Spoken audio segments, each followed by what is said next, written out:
Ronnie, thank you. Mr. Johnson, very nice to have you here. Thank you. Thank you for being here. Ronnie, we're going to, I'll tell the audience what we know, which is that we're going to visit for about 30 minutes on the record and on camera, and then we're going to go off the record and off camera, and then get into the good stuff.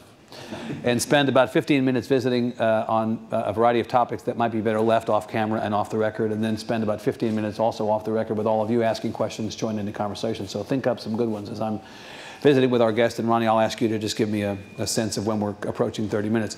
Mr. Johnson, before we get into, in a very broad sense, the intersection of business and politics, what one can learn from the other, I want to begin where we were visiting before this. You watched Chairman Bernanke's press conference today. Rare these days, maybe rare ever, for the chairman of the Federal Reserve to have a press conference. Can you tell us what you saw and what you thought of it?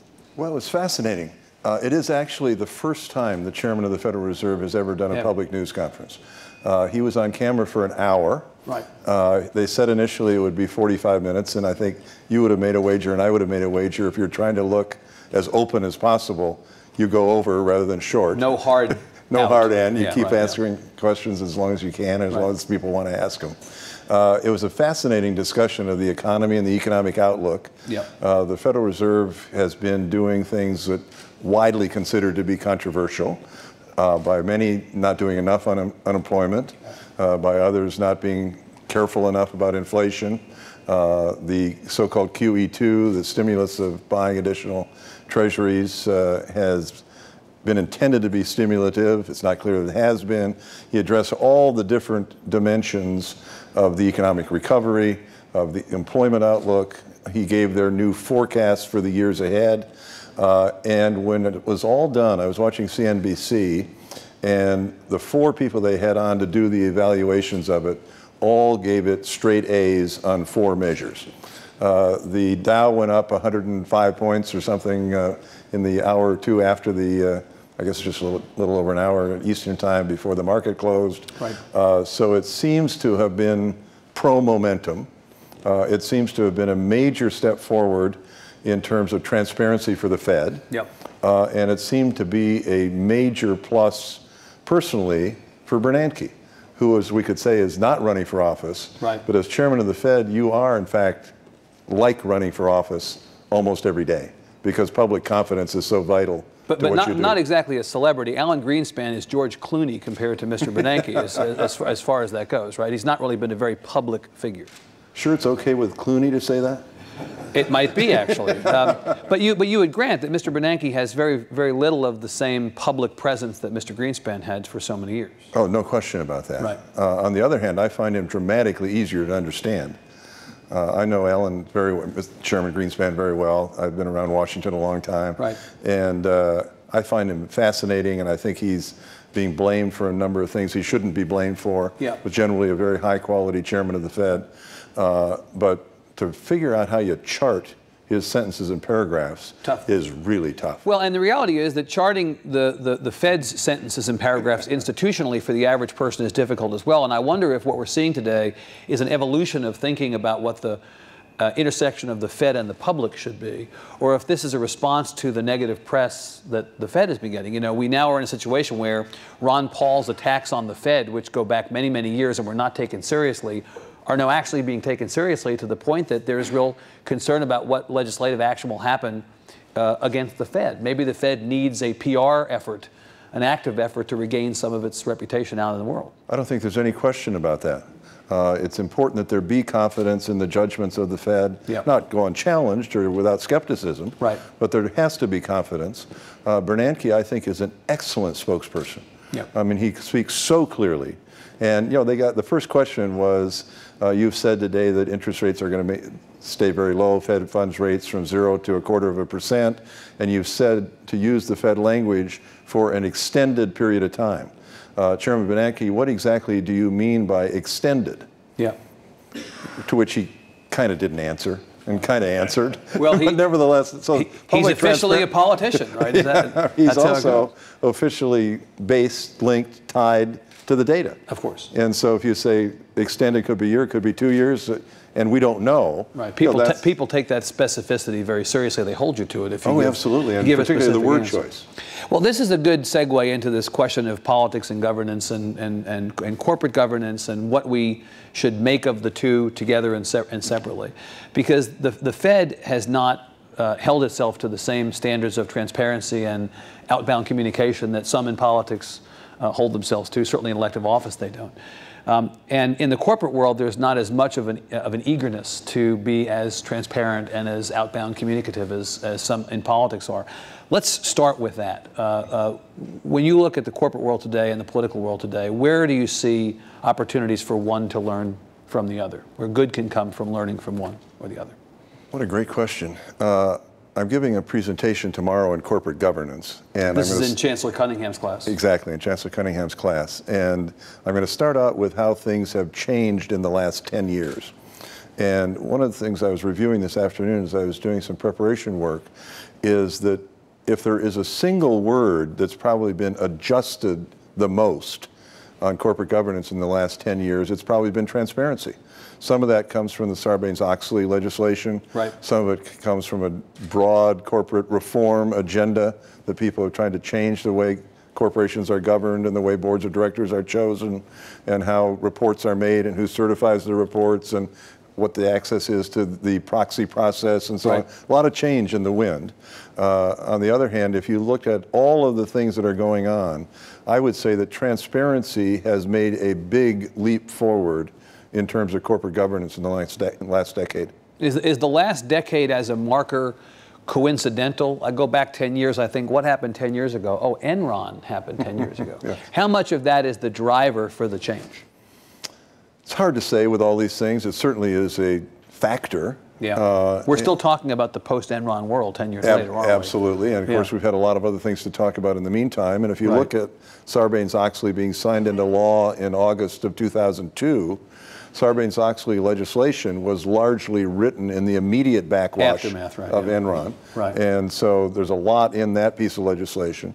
Corporate America, of course, loves to hate Sarbanes-Oxley. Right. On the other hand, with all those years I've served on New York Stock Exchange company boards, a total of 9 different companies, I don't have any doubt that the companies I serve on today and the companies I used to serve on but are still doing well today are all better governed than they were 10 years ago. Compliance is better than non-compliance in the end. Compliance is complex under Sarbanes-Oxley, and undoubtedly there have been a lot of expenses that particularly smaller businesses have suffered through in the so-called Section 404 and some of the other things that have been very controversial. Well, burdensome at a minimum. Burdensome, at least burdensome. Yeah. But nevertheless, if you say, okay, let's take the 10-year mark, let's take your point about Enron, let's look at Sarbanes-Oxley, I have no doubt that all of these companies are better governed today than they were 10 years ago. Is there something about the degree to which the media, broadly defined, have also evolved in those 10 years that makes transparency more of an issue?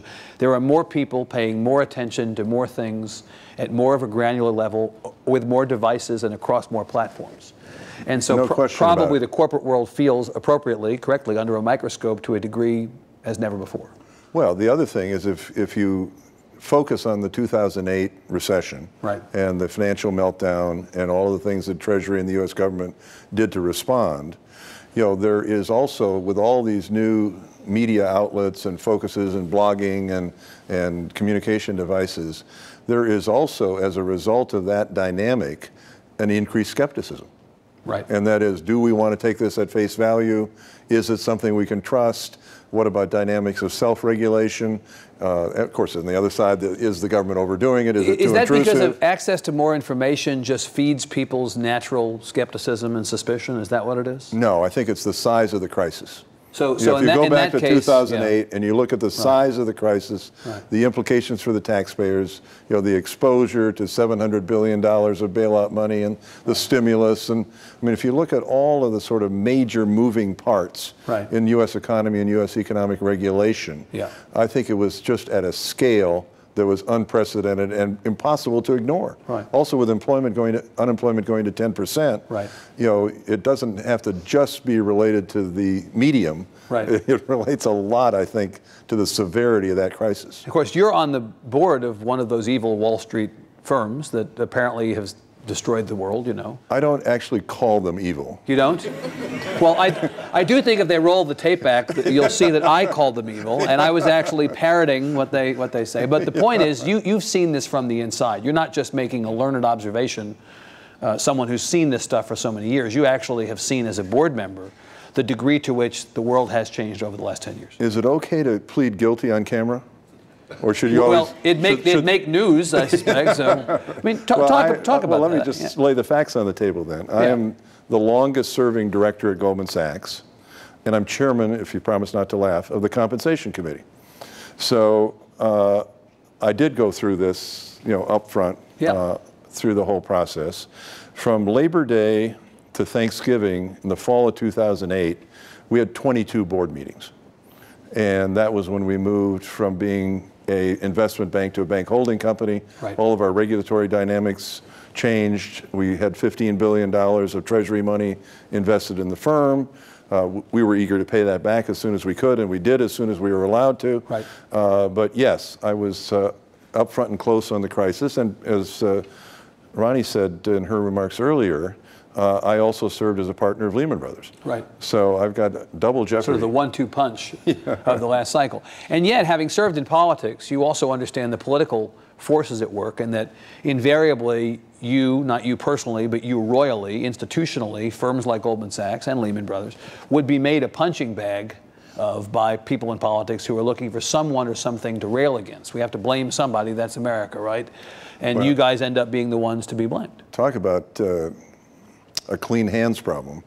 I also, of course, was at Fannie Mae for 10 years and CEO of that company for an extended period of time, where there were a whole different group of people who were highly skeptical about who we were and what we did and why we were doing it. Next, you're going to tell us you own around again. Yeah. Next, you're going to tell us you own the New York Mets. Basically, you're responsible for everything bad that happened in the last 10 years. I never met Madoff. Never met Madoff. Okay, good. But in all seriousness, what do you make of the political hand-wringing over this? Because the fact is, we have spent much of the last several years litigating and relitigating the question of whether Wall Street was, collectively or individually, firms responsible for the situation we find ourselves in. And you have a unique vantage point because you've been attached to people in politics for many, many years. You know people in power, still know people at the highest reaches of power, and yet you also serve as a director on many of the boards of many of the companies that are in the crosshairs. Well, it's often very frustrating. One of the things about Goldman Sachs that is particularly frustrating is that we're in 1,000 different lines of business in every country in the world that has, you know, a substantial economy.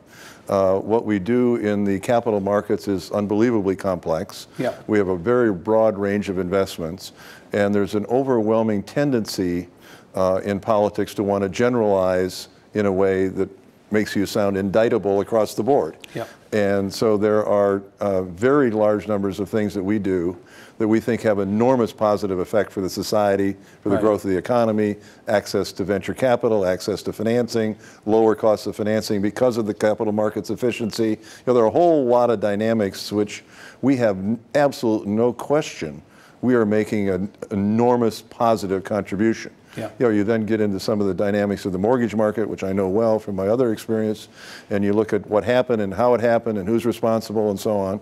And I don't think anybody comes out of that with clean hands. Right. I mean, the regulators have a lot to answer for. Not on the corporate side, not on the political side, not on the regulator side, nobody. Nowhere. Right. And so to sort all that out is extremely complex. And the essence of politics, particularly in a fast-moving media 24-hour news cycle, is to utter something that can be captured in a sentence or two that is the ultimate summary of a very complex case. Mm-hmm. And so I find it enormously frustrating, you know, to listen to long hearings and listen to long lists of accusations, and you can't say innocent across the board, but to say guilty across the board is a leap which is way beyond the merits of the case. Let's use this platform here at least to correct one misperception. You picked the one misperception about the ways in which the Wall Street banks, the Wall Street firms were unfairly thrown to the lions in the last couple of years. Pick one, and you disabuse us of what we think we know. I think that the most important thing about the whole mortgage crisis is that all of the people who should have been responsible for standard setting in the quality of underwriting, the quality of mortgages, were either asleep at the wheel or knowingly complicit in generating tens of billions of dollars of super poor product, so-called subprime. Right. And in the old days, before the capital markets executions became so sophisticated, Fannie Mae and Freddie Mac basically played that role. Yeah. When I first went to Fannie Mae in 1990, we essentially set the underwriting criteria for mortgages. As more and more ways of originating mortgages and financing mortgages developed, none of the regulators were on top of it, and there were a lot of people touching pieces of the process who were only aware of the part of the process they touched. There was nobody doing a systemic look, and that's, of course, part of what came out of Dodd-Frank, was a systemic orientation. And all of a sudden, we were doing hundreds of billions of dollars of product with the rating agencies in the middle of it in a way that was not constructive. And all of a sudden, we have a gigantic crisis because nobody really had the qualitative assignment in making sure, or people who had it didn't fulfill it. Right. And so it's a very serious matter. Who specifically is responsible for that oversight or that lacking? Well, in many cases, the players who were doing the origination, where there was a lot of fraud, where there was a lot of no documentation, whatever, were not regulated by anybody. I mean, there was no assigned regulator to a... So it's not even as if you could blame somebody in government who was responsible for this, because nobody was responsible. Nobody was responsible for lots of different pieces of this. Yeah, and is that a problem that goes back not just through this administration, but past administrations? Oh yeah, it goes. It's a problem this that goes back. It's developed historic. since the 30s, and with the creation of the FHA and the creation of Fannie Mae. Indeed. And over a long period of time, then in the early 70s, the creation of Freddie Mac and the Federal Home Loan Bank System, and all of these things together. There were in each of those institutions qualitative control dynamics, but as it then just spun and grew and got bigger and bigger and bigger, there were important pieces of this that nobody basically had any oversight for, including the creation of a lot of the mortgage-backed securities and collateralized debt obligations and all of these things where the rating agencies were, say, AAA, and there was really no review process. Did the last on this, before we get back to politics and corporate similarities and differences, did the Wall Street banks, did Goldman and the other firms who were in the crosshairs, as I said, do a sufficient job of pushing back publicly? Do you think that as communication goes, did they do a good job of communicating their side of this and fight for their side of this over the course of these years? Well, that's a tough one.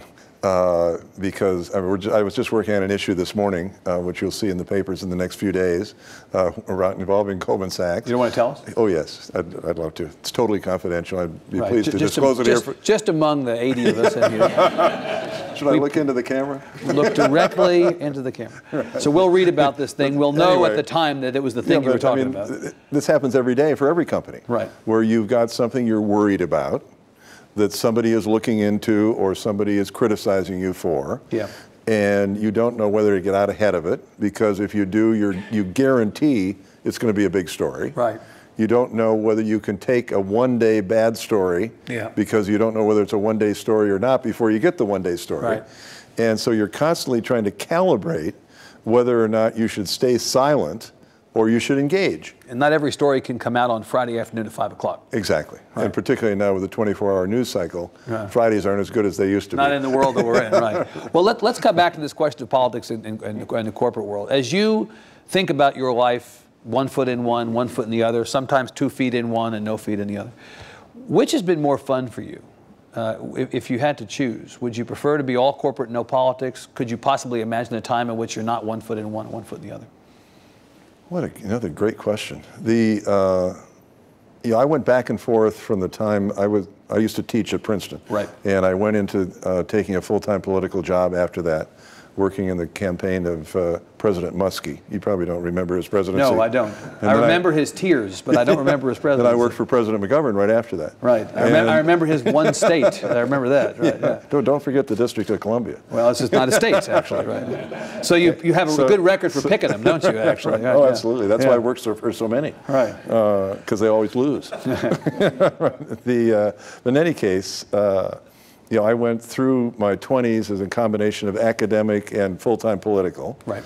I decided when I was 29 or 30 or whatever, I wanted to get a business experience. So I actually went to work back then for Target. Right. Which is how I first got to know the whole Target organization. Long before you became a board member. Oh yeah, obviously. Decades. Decades before. And then Then Walter Mondale asked me to come to the convention with him in '76.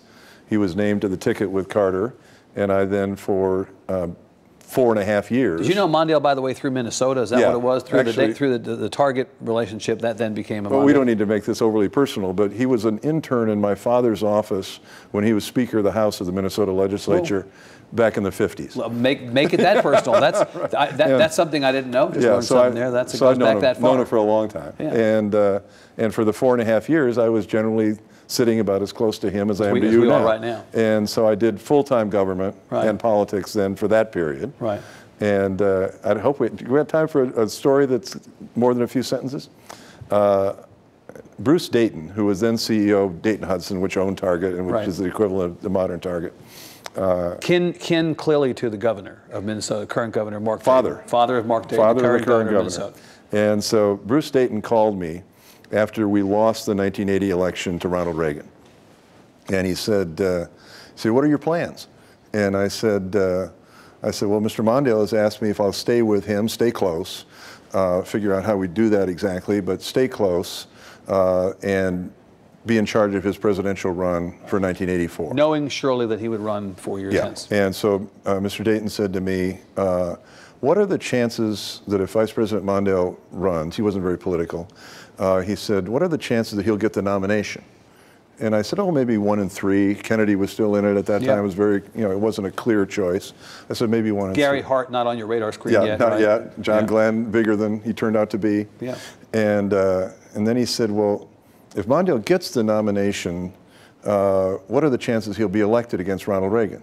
I said, well, at this stage, it's always 50-50. I mean, Reagan hadn't even been inaugurated yet. Right. So it's 50-50. And honestly, the 80 election was a close election. Yeah, absolutely. And so so Mr. Dayton then said, Jim, he said, so your personal career strategy has a 5 out of 6 chance of you having yourself out on the street after the '84 election with no career, right? I said, well, that wasn't the way I was thinking about it, Mr. I wasn't exactly thinking about it that way, but I think the arithmetic is right. And so he said, well, I'd suggest you think about something else. And that's actually when I created Public Strategies. Mm-hmm. And that was your something else. That was my something else. I got a fellow named Richard Holbrook, who died recently, to be my partner. Yep. We got a third partner, and we created this firm, which ultimately Jack Martin bought from me for $1. Is that right? Yeah. He got a good deal. He got a very good deal. He didn't just sell it to Hill and Knowlton for $1, did he? No. No. A little bit more than $1. A little bit more.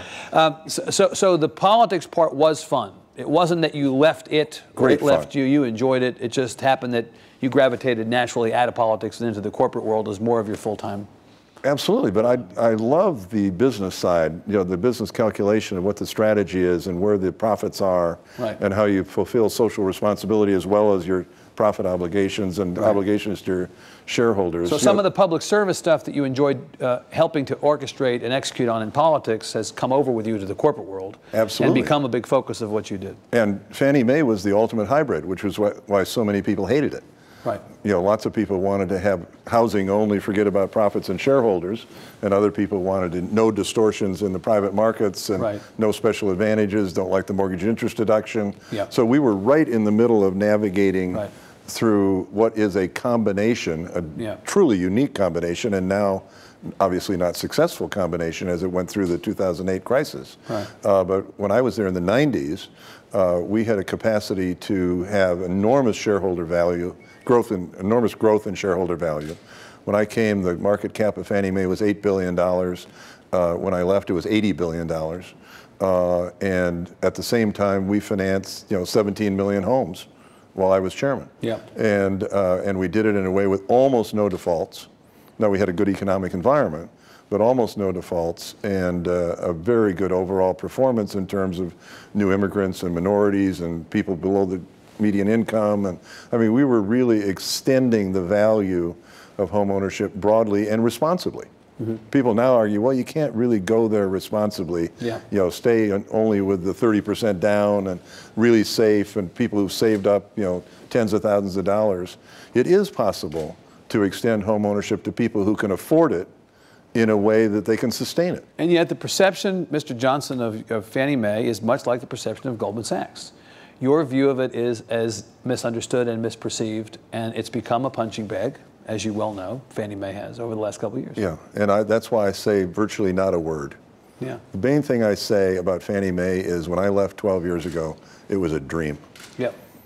That's about it. And you have no, I'm not taking on the current. No point of view and no observation that you want to offer about the last 12 years, even among the 80 of us, you're sure, actually. That could be in the off-the-record part, actually. What do you think has happened to the Democratic Party, to your party?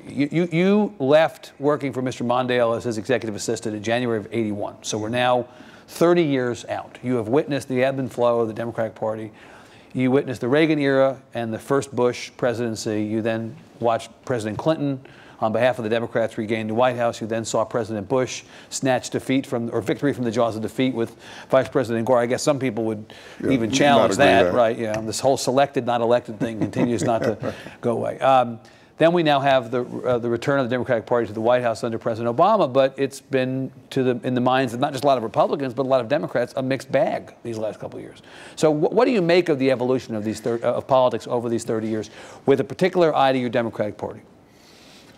Well, there's a lot to say.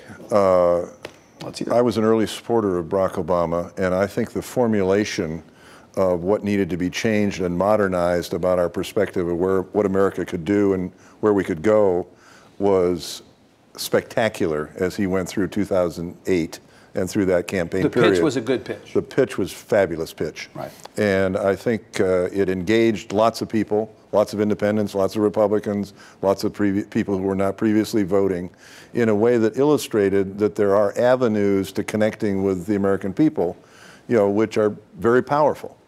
I think if you look at all the survey research now about where does the president stand, he has moderate levels of approval, moderate to poor levels of approval. Not in an unprecedented way for a president. Not in an unprecedented way. In the middle of his first term. Yeah.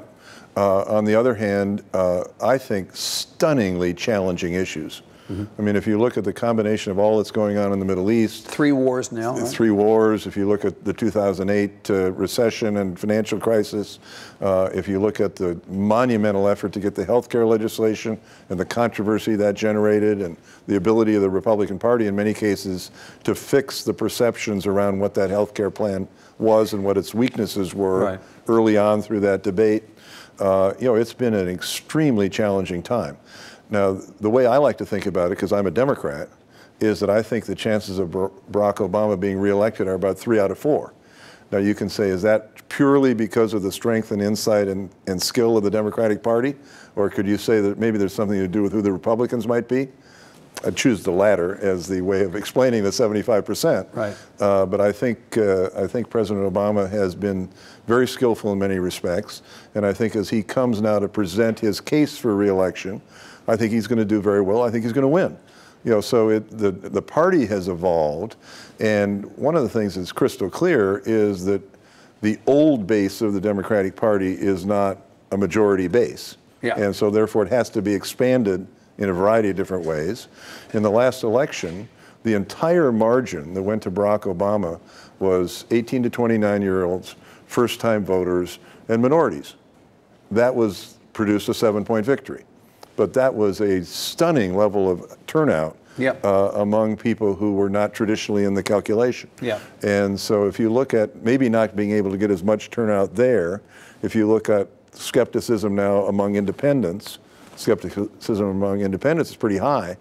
It's a job to do, but I think the Republican Party at the moment is failing to find a compelling narrative, and they're clearly failing to find a consensus candidate. Right. And that's obviously a huge factor. And so then in that respect, if we believe that 1994 was the precursor to 2010, possibly 1996 is the precursor to 2012. Well put. Yeah. We have time. Can I ask him one more thing before we go to the next portion of this? So I want to come back to I thought, did a succinct job of characterizing the Obama first term thus far. But I want you to put your corporate hat on in analyzing what you articulated as his challenges. The president, for all his famous skills as a communicator on the campaign trail, and you alluded to how well he articulated the pitch during the campaign, Hasn't he done a lousy job of selling his own accomplishments over the last 2 years? I mean, the man has done an extraordinary amount, whether you like it or not. He's achieved an enormous amount over the last 2 years, but the problem is the White House has not done much of a job of selling it up to this point. Would you agree with that? No, I think it's a radically different challenge. And I've done a lot of campaigns, and I've been involved with a lot of people making the pitch. Right. Making the pitch as a candidate is so dramatically different than explaining the progress of legislation and the integration of policy in the context of the Washington meat grinder in policymaking. And so to get a clean perspective on that is extremely difficult. But you have to do it. In theory, every president, whether he's running for re-election or not, has to say, we said we were going to do this, here's what we've done, some of it we could get done, some of it we couldn't, here's why. You've got to report in, don't you, to the people who hired you, here's the job I've done. No question you have to do it, but you don't have to win every day. Right. You have to have the building blocks in place. Yeah. You have to have the core narrative in place. You have to have the contrast in place. And when you have ultimately the contrast, that's what defines whether it's 96 or it's another year. So you're satisfied? My guess is that it's very likely to be 96. Right. You're satisfied that he's communicated sufficiently in the context of the job he has to do? I think it's unbelievably complex. It's unbelievably complex. One more corporate thing before we open it up for the off-the-record portion, and that is just, again, wearing your corporate hat. One of the jobs of the commander-in-chief, the chief executive, is to set priorities. Mm-hmm. A lot of people have now, looking backwards, where hindsight is always 20/20, has said that setting priorities was a problem for this president. He chose to go for health care, which was enormously difficult, as opposed to tackling the economy and specifically jobs first. Did he make a mistake in doing that? There is no question in my mind whatsoever it was a big mistake to let the perception develop that there was a way of focusing every day on the economy that would have substantially improved economic progress. Right. I think to some degree the reason healthcare was chosen was that time was needed to heal on a lot of the economic issues, and the natural forces of rebuilding momentum and recovery. So virtually all of the recoveries in the post-war period have been much sharper, higher velocity recoveries than we had coming out of 2008. So the calculation that a lot of this will move through good economic policy, but we can't figure out something new to say every day, I think led to the focus on healthcare. I think in retrospect, if you said what was the fundamental mistake of the first 2 years, I think I'd go to the perception side rather than the policy side, which is always kind of a cop-out. Yeah. But I think that the cop-out on perception is that he didn't really have a way of doing the economy every day, and the fact that he let the perception develop that he wasn't doing the economy every day was a huge mistake. All right. Well, I think we've concluded the public portion of our program today. Let's give Jim Johnson a hand and thank him for being here.